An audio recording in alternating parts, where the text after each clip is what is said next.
2024年、リコーと東芝テックが手を組み、画像機器の開発・生産を担う新しい企業として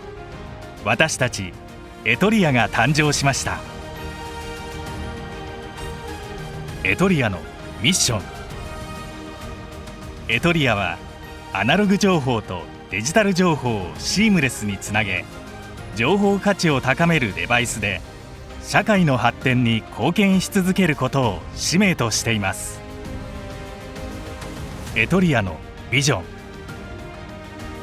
これまで日本企業が牽引してきたプリンティング業界を中心に、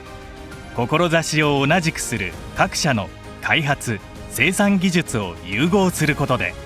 世界に必要とされ続けるものづくりのリーディングカンパニーを目指します。2つの企業の DNA を受け継いだエトリアは、グローバルなデジタルデバイスパートナーとして新たな未来を築く挑戦の一歩を踏み出します。